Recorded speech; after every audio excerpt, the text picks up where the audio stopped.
হাদিস শরীফের মধ্যে এসেছে এক কুকুর পিপাসার্ত অবস্থায় ভর দুপুরে গ্রীষ্মের দুপুরে কুয়ার পাশে বসে হাঁপাচ্ছে। ওই রাস্তা দিয়ে যাচ্ছিল এক পাপিষ্ঠা নারী, যে নারী এতটা খারাপ ছিল যে নিজের শরীরকে অর্থের বিনিময়ে বিক্রি করত। এর চেয়ে বেশি খুলে বলা যাবে না, কারণ মজমা এবং সভা মিশ্র, ছোট বড় অনেকেই আছে, বাস বুঝে নিতে হবে। সে তার শরীরের বিনিময়ে পয়সা কামাতো। তো ওই সমাজ তাকে ভালো চোখে দেখতো না। স্বাভাবিকভাবে এরকম ইয়েকে কে ভালো চোখে দেখে? তো ওই মহিলা রাস্তা দিয়ে যাওয়ার পথে এই কুকুরকে যখন দেখলো যে হাঁপাচ্ছে, তার মনে বড় দয়ার উদ্রেক হলো। ওই মহিলা চিন্তা করতে লাগলো, আহারে, আমাকে যে আল্লাহ বানিয়েছেন, এই কুকুরটাকে তো সে আল্লাহই বানিয়েছে।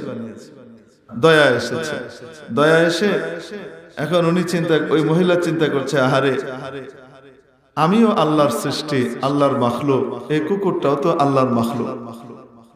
পাশে কুয়া, কিন্তু কুকুরের নাগালের বাইরে পানি, এত নিচে। সে কষ্ট পাচ্ছে। আমার তো কিয়ামতের দিন হিসাব হবে, কুকুরের তো হিসাব হবে না। তো মহিলা আল্লাহর এই মাখলুকের প্রতি দয়া পরবশ হয়ে নিজের পায়ের মোজাকে মগের মতো বানালো, আর মাথায় যে দোপাট্টা ছিল ওড়না, এটাকে দড়ির মতো ব্যবহার করলো। ওড়না দিয়ে মোজাটাকে বেঁধে নিচ থেকে পানি উঠিয়ে এই কুকুরকে পানি পান করালো। কুকুর তৃপ্তি ভরে পানি পান করে চলে গেল কুকুরের পথে, মহিলা চলে গেল মহিলার পথে। আল্লাহর কি কারিশমা, ওই রাত্রে মহিলার ইন্তেকাল হয়ে যায়। স্বাভাবিকভাবে আপনারা বুঝতে পারছেন, গোটা সমাজ যাকে বয়কট করে রেখেছে এক ধরনের, তার জানাজায় তার নিকট আত্মীয়রাও অনেকে আসে না, অন্য মানুষ তো বহুত দূরের কথা। এরকম গুনাহগার আর পাপিষ্ঠার জানাজায় যে খিলা, যারা না গেলেই না, একমাত্র তারাই গিয়েছে। আল্লাহ পাক ওই যুগের নবীর কাছে ওহী পাঠিয়ে দিলেন যে আমার এই বান্দি আমার এক মাখলুকের প্রতি যে দয়া করেছে, দয়া দেখিয়েছে, তার এই কাজটা আমার খুব ভালো লেগেছে, তাই তার সমস্ত গুনাহ আমি মাফ করে তাকে আমি জান্নাত দিয়ে দিয়েছি।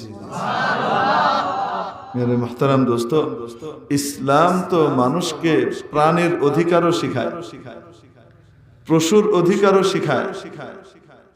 আমরা যে মুসলমান, আমাদের ভিতরে আদব কায়দা শিষ্টাচার, আমাদের ভিতরে আল্লাহ পাক যে ভদ্রতার সভ্যতা কোরআন এবং সুন্নাহর মাধ্যমে দান করেছেন, গোটা পৃথিবীর সো কল্ড ভদ্রতা এবং সিভিলাইজেশন সবকিছু কোরবান হয়ে যাবে, এর ধারে কাছে আসতে পারবে না। প্রতিটা বিষয়ের ক্ষেত্রে কি পরিমাণ স্মার্টনেস আল্লাহ পাক কোরআন এবং সুন্নাহর মাধ্যমে আমাদেরকে দান করেছেন। লক্ষ্য করে দেখেন, ইসলাম কোন মানুষকে কষ্ট দেওয়া তো বহুত দূরের কথা, কোন মুমিন মুসলমানকে কষ্ট দেওয়া তো বহুত দূরের কথা, একটা প্রাণীকে পর্যন্ত কষ্ট দিতে সমর্থন করে না। অযথা কোন প্রাণীকে কষ্ট দিতে সমর্থন করে না। হাদিস শরীফের মধ্যে এসেছে, আবু দাউদ শরীফের হাদিস,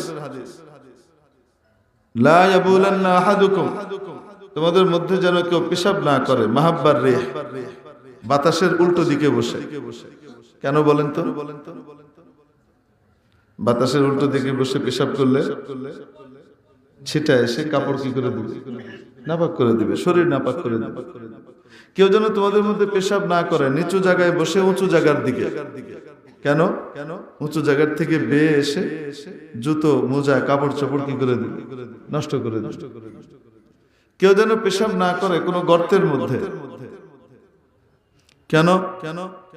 মুহাদ্দিসিনে কিরাম, ফুকাহায়ে কিরামের ব্যাখ্যা করেছেন কেন। মেরে মুহতারাম দোস্ত, গর্তের ভিতরে কারা থাকে?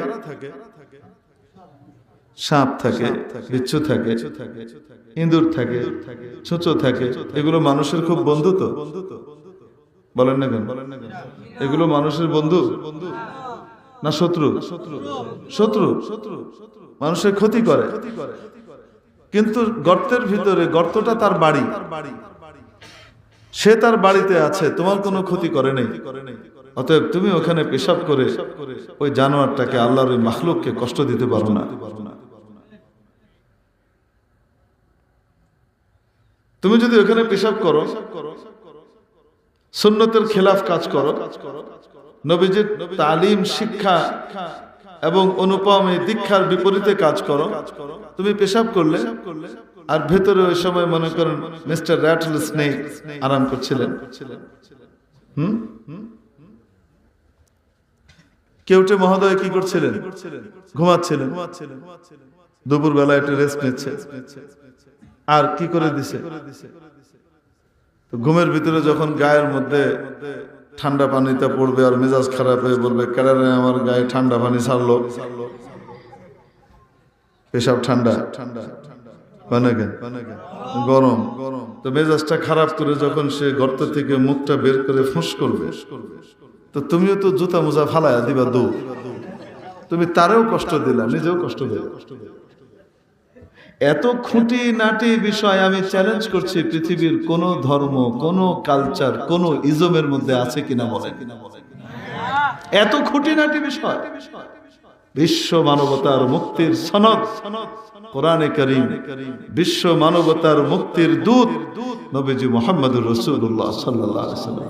আল্লাহ পাক আমাদেরকে এই মহান নবীর অনুসারী হিসেবে কবুল করেছেন, এটা আমাদের ভাগ্য।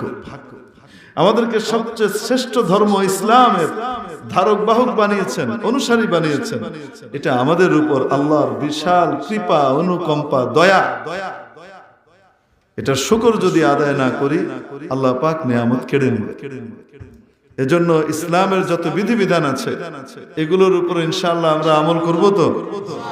আদব, শিষ্টাচার এবং সর্বদিক থেকে পাঞ্চুয়ালিটি, স্মার্টনেস, এই সব কিছু ইসলামের ভিতরে বিদ্যমান। ইসলাম যে বাস্তব ধর্মী বৈজ্ঞানিক ধর্ম, এইরকম ধর্ম দ্বিতীয়টা পৃথিবীতে আর কোনোদিন আসে নাই, আর কোনোদিন আসবে না। আল্লাহ পাক তার শ্রেষ্ঠ নবীর, শ্রেষ্ঠ উম্মতের জন্য, সেই নবীর উপরে শ্রেষ্ঠতম মাসে, রমজান মাসে, শ্রেষ্ঠতম রজনীতে, লাইলাতুল কদরে, শ্রেষ্ঠতম কিতাব কোরআনে কারীম, সর্বশ্রেষ্ঠ ফেরেশতা জিবরিল আমিনের মাধ্যমে, সর্বশ্রেষ্ঠ ভাষা, জান্নাতীদের ভাষা, আরবি ভাষায় নাজিল করেছেন। সব দিক থেকে শ্রেষ্ঠ জিনিস আল্লাহ দিলেন। এত শ্রেষ্ঠত্ব যেখানে একত্রিত হলো, সেই শ্রেষ্ঠ জিনিসকে যদি আমরা গ্রহণ করতে না পারি আর বরণ করতে না পারি, কোরআন থেকে যদি আমরা ডিটাচড হয়ে যাই, দূরে সরে যাই, তাহলে আল্লাহ পাক তার কুকুরদেরকে লেলিয়ে দিবেন। দুনিয়াতে যে কাফের মুশরিক আছে এদেরকে আল্লাহ লেলিয়ে দিবেন, ওই কুত্তাগুলা দিয়ে আমাদেরকে সাইজ করা। এজন্য নিজেদের আমল, আখলাক ইত্যাদি সুন্দর করবার জন্য আমরা চেষ্টা করব তো ইনশাআল্লাহ। ওয়া আখিরু দাওয়ানা আলহামদুলিল্লাহি রাব্বিল আলামিন।